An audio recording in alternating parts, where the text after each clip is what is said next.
So I think if we were to kind of summarize this idea of forgiveness, especially prophetic forgiveness, it has to be predicated, number one, on the idea that you shouldn't expect it to begin with, right? And many of the scholars of the heart, they say that whenever you affirm yourself for something, a particular state or maqam, then you're not that thing. So if you say, I think I'm very humble, you're not humble. I think I'm very generous, then you're not generous. I think I am a salik, I am a seeker on the path to God, then you're definitely not a seeker on the path to God. Because your own ru'ya, right, your own awareness, not just awareness, but your own assertion, I should say, that you are this thing, it's a veil. It's actually an obstacle to being a seeker to God, to being humble, right? Most people, or I said people who are on this particular path, they just are and they be, right? And without asserting or attributing to themselves those things they're trying to be. And true humility is seeing yourself as nothing, right? Not seeing yourself as humble, because if you see yourself as humble, that means you see yourself as something. So it's to be unconcerned with the self and to be completely concerned with the other. And the most important other that you have is Allah subhanahu wa ta'ala.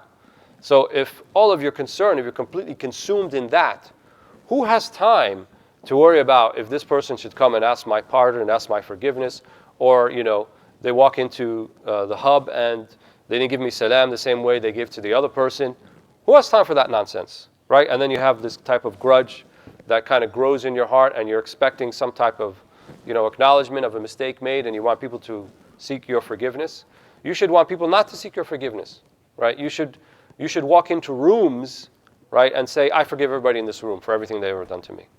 You should go to sleep at night with salamat al-sadr, right, with a heart that's free, that's liberated. All the grudges that you hold, all of the things that you hold against people, they're like nooses around your neck. They're like handcuffs, right? They hold you hostage and prisoner. And you're held prisoner to them until you liberate yourself, right? And one of the ways to liberate yourself is to let all of that go. Number one, to seek forgiveness from Allah subhanahu wa ta'ala. And number two, don't expect forgiveness from other people. Don't expect them to ask for that. Just let it all go. And walk into rooms and say, I forgive all of these people. Walk into rooms, right? And this is what some of the Salaf used to do, as reported by Imam al-Sha'rani, and just say, I'm going to read al-Fatiha and I'm going to have the ajr for all of these people. Right? Walk into the marketplace. That's what they would do. They walk into a marketplace where people are engaged in, swearing and maybe lying and doing all sorts of, devilish things. But nevertheless, you say, I want good for these people. So I'm going to walk in there, I'm going to say, recite al-Fatiha, and I make the intention that the ajr is for all of them. And if that's your intention, they'll get it. Right? That's as easy, that's as simple as it is. It's the least you can do. Right? There's this, I think, powerful type of da'wah we're not availing ourselves of. We're so into the kind of the very outward forms, right, of this feeling of agency that we like to attribute to ourselves. I was doing this, I invited this people, I got him to become Muslim. When in reality, that's not how it works. Right? All you're doing is inviting. And perhaps the silent, but yet perhaps more powerful form that takes place within you. In other words, you wanting them surely and only for Allah subhanahu wa ta'ala. That was the secret, or one of the secrets of the Prophet and the early generations.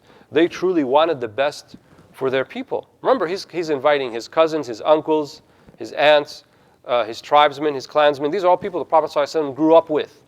These are people the Prophet ﷺ, they would call him al-Amin, right? That they knew, and they knew him, and he knew them. So he loved them. He didn't want punishment for them. When he was one time he had an incident that was so severe that he was just praying in Mecca at the Kaaba, and Abu Jahl came and he took some entrails of a camel and maybe even some fecal matter and stuff like this, and he threw it next to the Prophet ﷺ, perhaps on him himself. And then Fatima, his young daughter, who was maybe 8, 9 years, 10 years of age at the time, she heard about it, and she ran to the Prophet ﷺ. And while he's in sujood, she's the one who's wiping it off. Later on, they mentioned that the angel of power and of the mountains, via Jibreel Jibril told him that this is what he's willing to do, comes to him and he says that if you so desire, I can make al-Akhbashain, the two mountains, come and fall and destroy all of Quraysh for what they have done, for their transgression against you. And you would think that, if someone did that to me, I might be very tempted actually to go through with that. But the Prophet ﷺ, he said, La. He said, I am hopeful that from amongst their progeny, from those that will come after them, there will be those who will follow this way. There will be those who will believe in Allah subhanahu wa ta'ala. And it was as he said. It was as he said. He said, Arju, I am hopeful. Right? And when the Prophet ﷺ hopes for something, Allah doesn't disappoint him. Allah doesn't disappoint him. Some of them were asked, what is the most hopeful verse in the Qur'an? Arja ayah. Right? Some of them said, وَاتَّقُوا النَّارَ الَّتِي أُعِدَّتْ لِلْكَافِرِينَ, and have fear of the fire that has been prepared for the disbelievers. So they said this is a very hopeful ayah because it hasn't been prepared for the believers, and if I'm a believer, then that's not for me. Right? But some of them said, that's not the most hopeful verse. The most hopeful verse, وَلَسَوْفَ يُعْطِيكَ رَبُّكَ فَتَرْضَى. That surely Allah will give you and you will be pleased. And the Prophet ﷺ would be displeased with any one of us finding our way to kufr and hellfire. So this is the most hopeful ayah.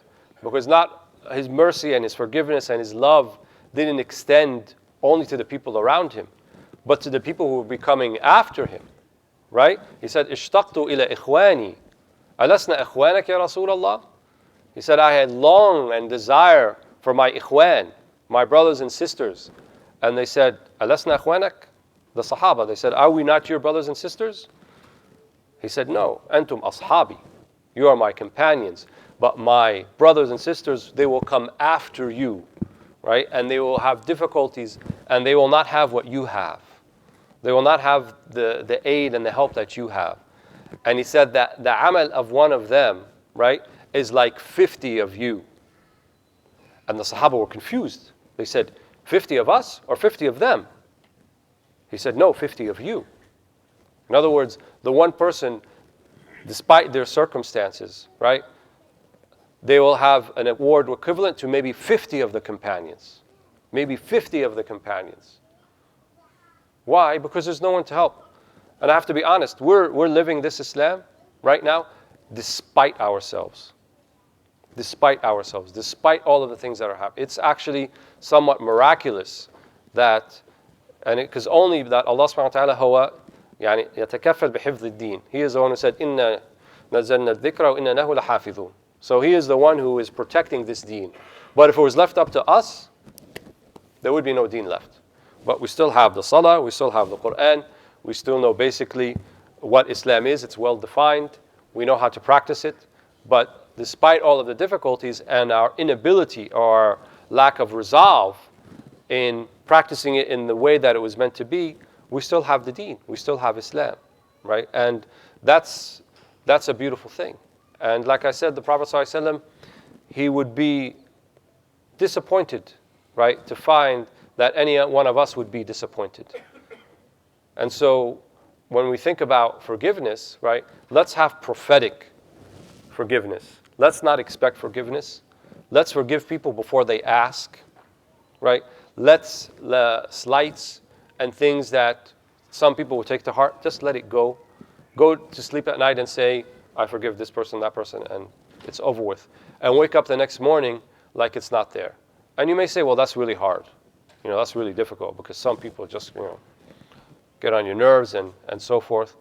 But if you really, really desire it, and you really want it, and you want to do it for Allah subhanahu wa ta'ala, you will do it, right?